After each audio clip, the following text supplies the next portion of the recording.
With the division championship on the line, the Denver Broncos used every possible method to pump themselves up for the season finale against Seattle. For quarterback John Elway, the way for him to help inflate his team's record to 13-3 was to first let a little air out of the Seahawk defense.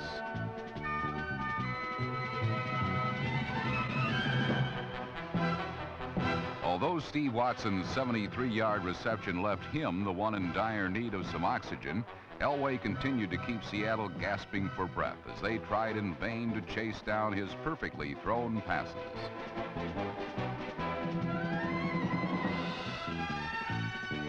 Number 87, Jim Wright's touchdown catch put the Broncos on top 17-7. And with the Seahawks' faces beginning to match their jersey color, the Denver defense graciously put Seattle out of its misery.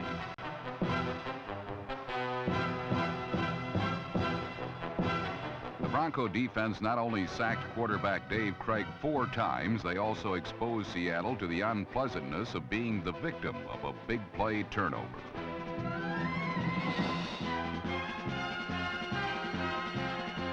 Steve Foley's 40-yard touchdown helped lift Denver to a 31-14 win and the team's first division championship since 1978.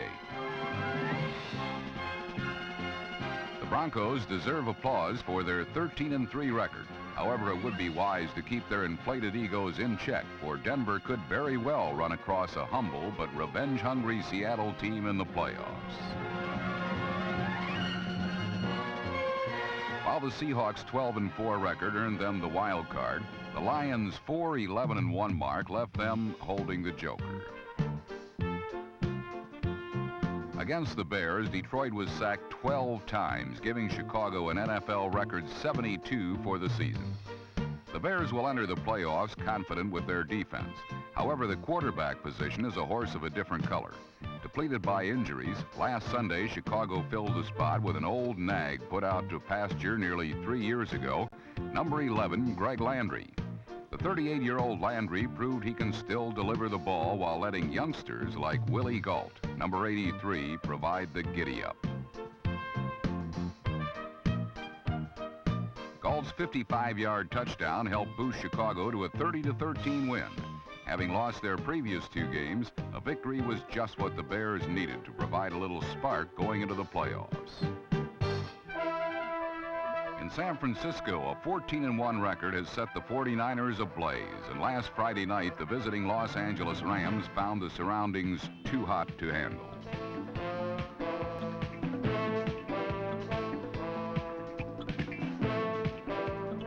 Running back Eric Dickerson was forced to cool his heels on the sidelines. 49er quarterback Joe Montana scorched the Ram defense with a hand that's been hot since the opening game of the season. Freddie Solomon's touchdown put San Francisco ahead 7-3 and presented officials with a new twist to the premeditated end zone celebration rule. When denied the opportunity to spike the ball, Freddie simply spiked the defensive back. Minutes later, still in the first quarter, Montana threw for another score as it appeared the 49ers might be celebrating all night. San Francisco built a 17-3 lead that lasted only until Jeff Kemp decided to prove that Montana wasn't the only California quarterback with fancy footwork and poise under pressure.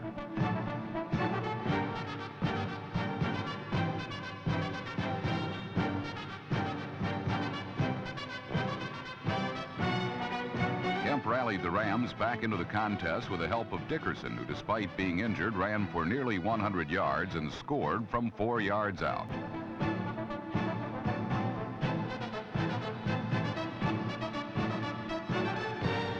Trailing 17-16 in the final quarter, Kemp attempted another Montana-like feat, a late-game drive for the winning score.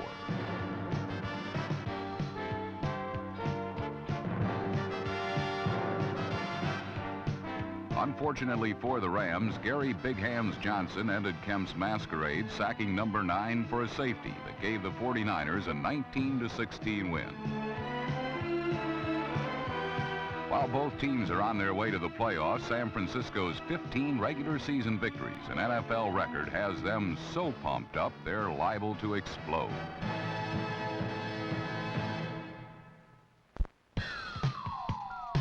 Shaking off the effects of a somber season, the Cleveland Browns played out their string in Houston, and the game marked the first time all year that the Oilers were favored to win a football game. But the Browns had a pre-Christmas surprise for Houston, and he came wrapped in the number 44.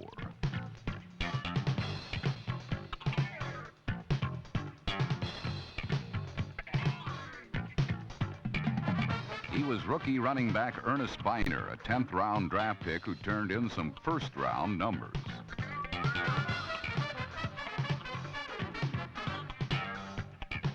Biner rushed for 188 yards, and his 2 touchdowns helped the Browns tie the score at 17 in the fourth quarter.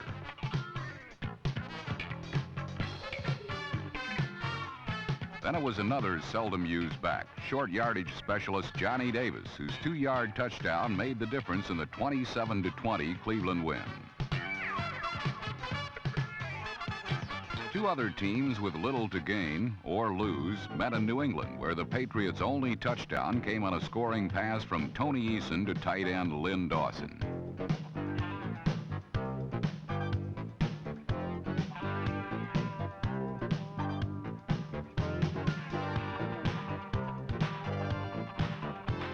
A pair of field goals then helped the Pats build a 13-point cushion against the Frank Kushless Colts. Playing under interim head coach Hal Hunter, the Indianapolis defense showed some signs of strength that included 7 sacks and limited Eason to just 60 passing yards. But it was not enough, nor was an Art Schlichter touchdown toss to Bernard Henry as Indianapolis closed out 1984 with their 5th straight loss, 16-10.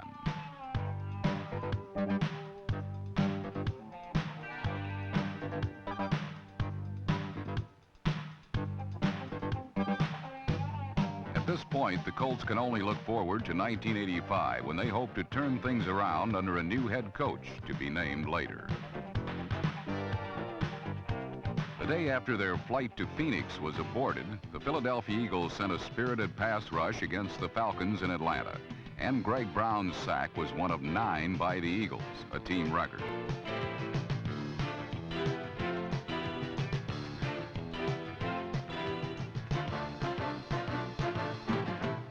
The Birds used their heads, their hands, and their feet to try and foil the Falcons, but 4 first-half fumbles of their own led to the Philadelphia fall. And for most of the game, the Eagles flew like so many songbirds into a cloud of DDT. They had big trouble containing the Falcons' rookie quarterback, David Archer, whose first pro completion wound up in the end zone.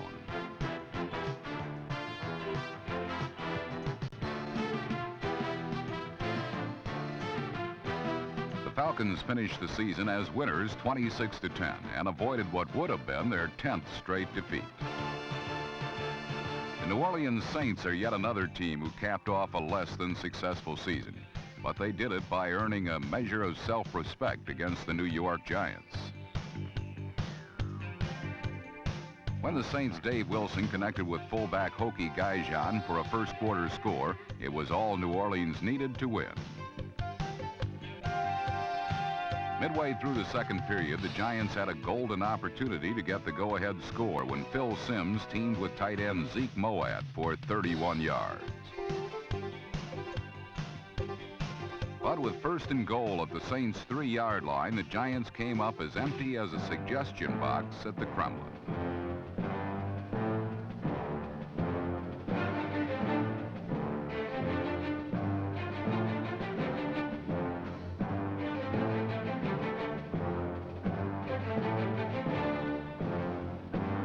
Times the Saints stopped the Giants cold, and the goal line stand took the starch out of the New York offense for the rest of the day. The Giants managed just over 100 total yards in the second half and were victims of 7 sacks in the 10-3 loss.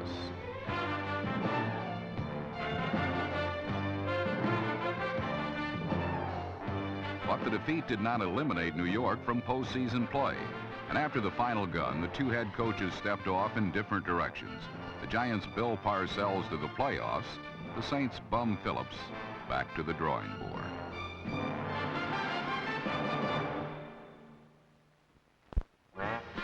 Last Sunday in Tampa Stadium, John McKay paced the sidelines for the final time as head coach of the Buccaneers.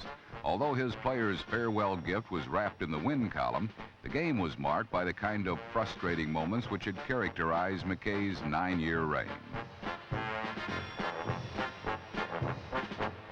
While the New York Jets couldn't take credit for Steve DeBerg's inadvertent bobble, the defense assumed full responsibility for this miscue, thanks to Barry Bennett's convincing impersonation of a one-armed bandit. Although the Jets exhibited some big guns on defense, quarterback Ken O'Brien's rifle arm simply misfired for much of the afternoon.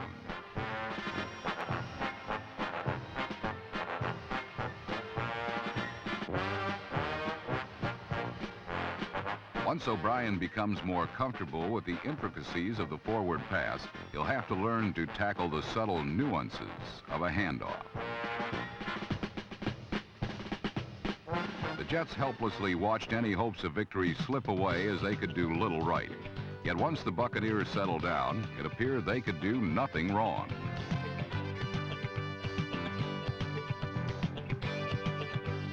DeBerg's 18-yard strike to Jerry Bell, number 82, assured that there would be some much longed-for celebration in Tampa. But the man who had the most to smile about was the Buccaneers' superb all-purpose back, James Wilder.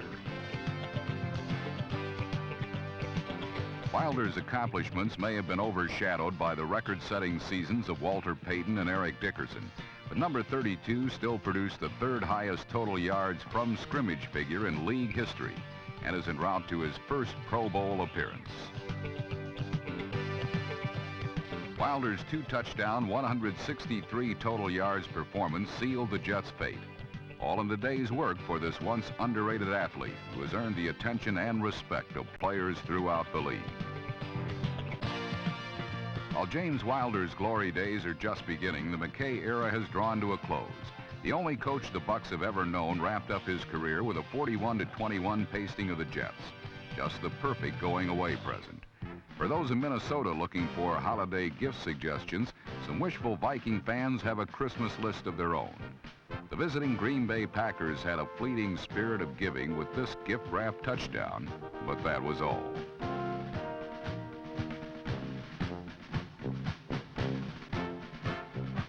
The Packer team that gave up this 53-yard TD looked like the one that lost 7 of its first 8 games.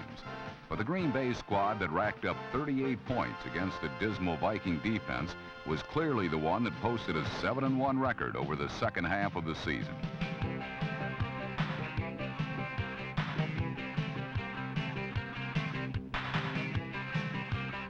Much of the reason for the Packers' resurgence in the NFC Central can be attributed to the gritty play of Eddie Lee Ivory, number 40. Both Ivory and James Lofton, number 80, contributed to Green Bay's impressive 38-14 victory. Lofton withstood the punishment to set a Packers single-season record for receiving yardage. It was understandable that Minnesota took out its frustration on Lofton. After all, the Vikings established a precedent of their own for most points given up in one season. While the Vikings endured their worst showing in club history, the San Diego Chargers set a team mark for futility in '84, going winless in division play, with their most recent thrashing at the hands of the improved Kansas City Chiefs. The smothering Chief defense continually denied the Chargers access to the end zone, while the Bill Kenny-led offense was practically flawless in mounting a 42-0 lead. Kenny ravaged the San Diego defense for 245 yards and 3 touchdowns in slightly more than one half of play, including the 65-yard bomb to Stephon Page, number 83.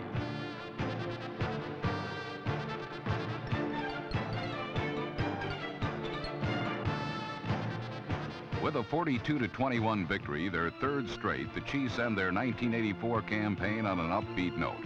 while the struggling Chargers ring in the offseason with a chord of discontent.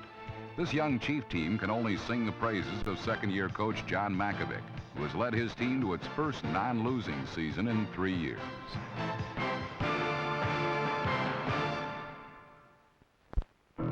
The coin toss ceremony is usually the only thing that is polite about a Steeler-Raider matchup. Traditionally, these two perennial AFC powers tend to be discourteous with each other once the playing begins.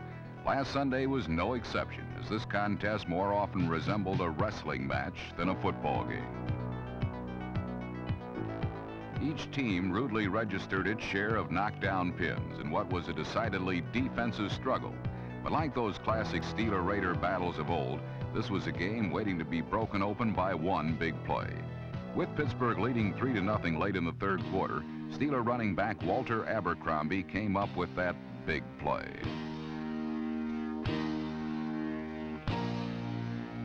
Abercrombie's 59-yard run on a swing pass set up the Steelers' first and only touchdown of the game. It proved to be all the scoring they needed as their inspired defense, led by Steel Curtain veteran Donnie Shell, number 31, limited the Raiders to just 7 points.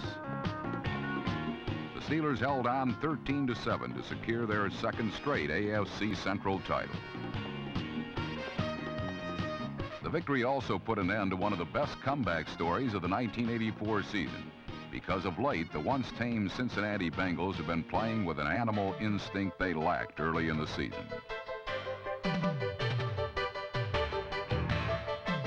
Cincinnati needed to win to stay temporarily alive in the playoff hunt. With that in mind, they stalked the Bills like a hungry tiger tracking down a wounded buffalo.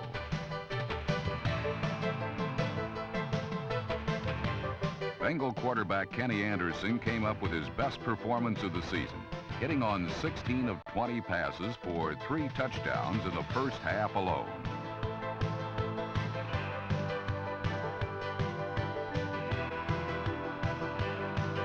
Cincinnati tore the Bills apart piece by piece, even scoring twice on intercepted passes. This one courtesy of cornerback John Simmons, number 25.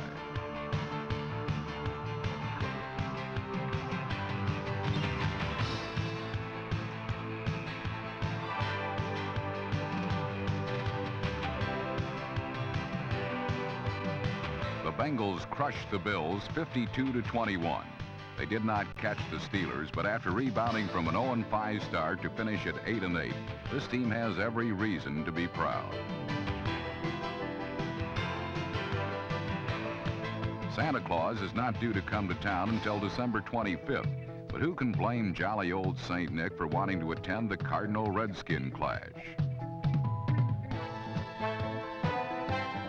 As it turned out, Kris Kringle proved to be as adept at picking football games to watch as he is at handing out presents. For this one had everything from last-minute heroics to record-shattering performances. The latter due mainly to Redskin wide receiver Art Monk, number 81.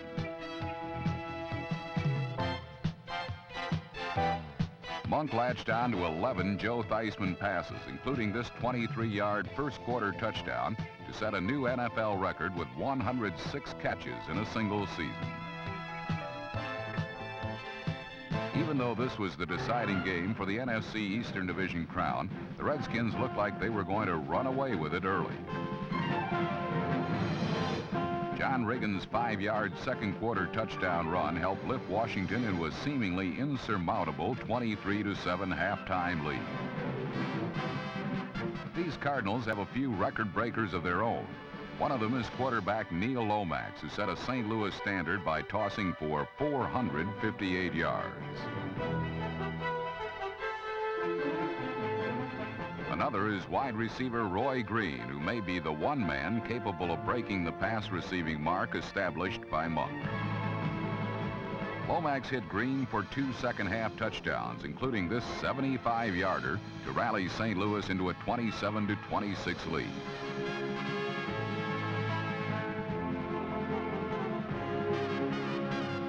With less than 2 minutes remaining, though, the Cardinals' dream of winning the division title right here in Washington died when Mark Moseley booted home a game-winning 37-yard field goal.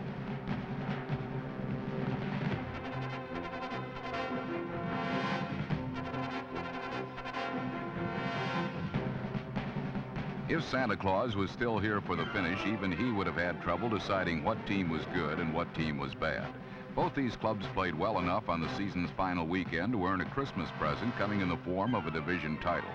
But this was a winner-take-all game, and for the second year in a row, it is the Redskins who reign #1 in the NFC East.